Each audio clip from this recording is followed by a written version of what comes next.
Bonjour Charles Decamp. Bonjour Philippe, bonjour à tous. Place au journal des médias, le sommaire du jour. Un départ mouvementé dans les rangs du média, la polémique mignonne prend un tournant politique, Canal+ poursuit sa mue et l'amour revient dans le pré. Et on commence par les audiences du week-end. Qu'est-ce que les Français ont d'abord regardé samedi à la télé? Alors comme souvent, la première position du samedi s'est disputée entre France 3, qui a pris l'avantage sur l'ensemble du public, et TF1, qui s'est largement imposé sur les fameuses femmes responsables des achats de moins de 50 ans. France 3 a réuni 4,2 millions de téléspectateurs, soit 21,6% du public, avec la rediffusion de Meurtre en Lorraine, téléfilm porté par Stéphane Bern. Stéphane Bern qui sera notre invité dans quelques minutes. Voilà, en face TF1 pointe à 3,7 millions de téléspectateurs avec la suite de The Voice Kids.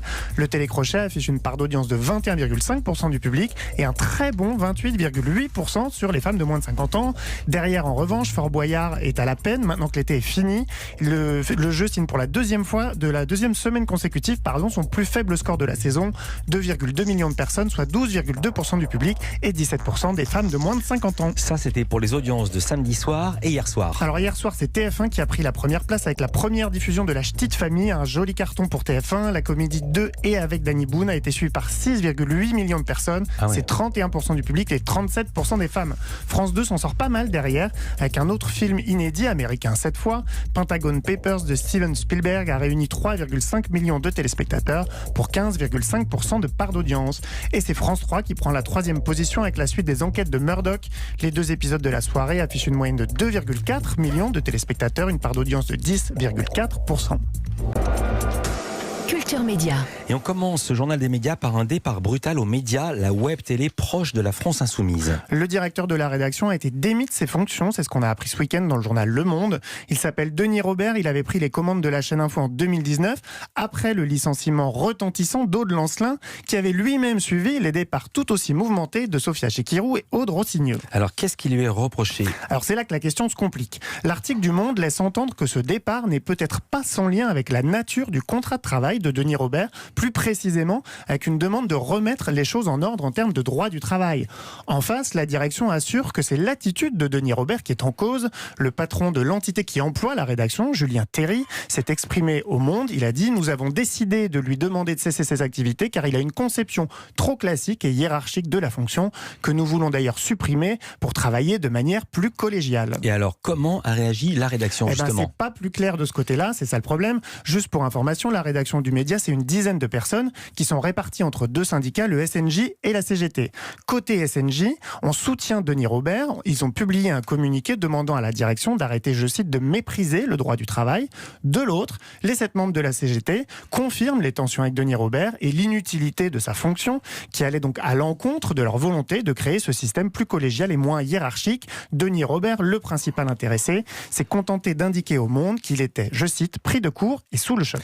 Le film Mignonne, on parle de cinéma, qui continue de faire parler aux États-Unis. Oui, je vous en parlais il y a quelques jours. L'arrivée du film français sur Netflix mercredi dernier outre-Atlantique a poussé des centaines de milliers d'Américains à signer une pétition appelant le géant du streaming à supprimer le film. Le hashtag Cancel Netflix s'est quant à lui hissé en tête des sujets les plus discutés sur Twitter aux États-Unis jeudi. Si j'ai bien compris, c'est pas le film qui a posé problème, c'est l'affiche qui en a été faite et le feuilleton continue. Voilà, le feuilleton continue, on ne voyait pas trop ce qui pourrait arriver ensuite, mais c'était sans compter sur les républicains. En pleine campagne présidentielle américaine, le sénateur Ted Cruz s'est emparé du sujet comme d'un épouvantail. Quoi de mieux pour manifester son soutien aux valeurs familiales et son opposition à une société trop libérale que de s'élever contre un film qui montre de la pédopornographie. Alors je vous rassure tout de suite, il n'y a rien de pornographique dans Mignonne, mais ça n'a pas gêné le sénateur, qui était aussi candidat, je le rappelle, à l'investiture républicaine pour la présidentielle 2016. Il a écrit un courrier au ministère de la Justice, il exige une enquête sur la production et la distribution du film. Il faut déterminer si Netflix, ses dirigeants ou les personnes impliquées dans le tournage ont enfreint des lois fédérales sur la production et la distribution de matériel pornographique. Voilà comment Ted Cruz conclut son courrier au ministère de la Justice. Ça doit faire beaucoup de publicité au film, non? Alors c'est un peu la seule bonne nouvelle dans tout ça.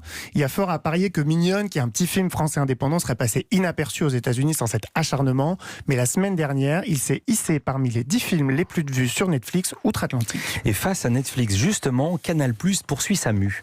Voilà plusieurs années que la chaîne cryptée se transforme en plateforme de streaming et les nouvelles annonces de son numéro 2 ce week-end confirment cette évolution. Dans une interview au Parisien, Gérard Brice-Viré évoque la rentrée de Canal+ et il dévoile un changement majeur dans la façon dont les nouveautés cinéma seront désormais proposées. Jusqu'ici, la mise en ligne des films sur la plateforme MyCanal était calée sur la diffusion de ces films sur Canal+. C'est assez logique si on considère que MyCanal est la plateforme de replay de Canal+.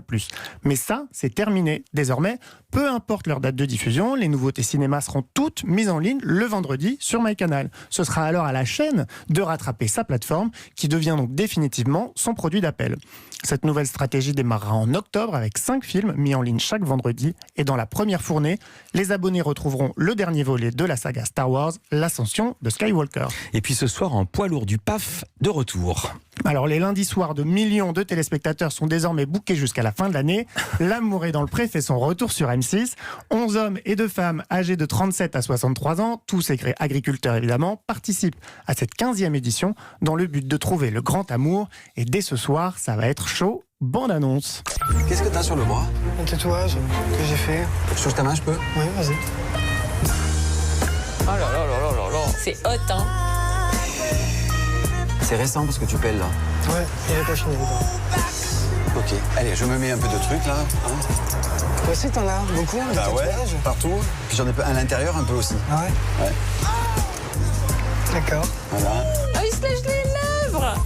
Alors vous venez d'entendre le speed dating entre un agriculteur et son prétendant ce soir. C'est la 3e fois qu'un candidat gay vient chercher l'amour dans l'amour et dans le pré.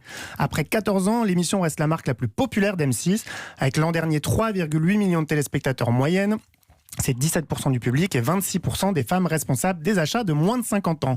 Et cette 15e saison a un objectif, dépoussiérer l'émission. Et justement, comment on renouvelle un format comme L'amour est dans le pré? Eh ben, en changeant la façon dont on raconte l'histoire, la production Fremantle promet un nouveau style de narration plus rythmé pour éviter la lassitude.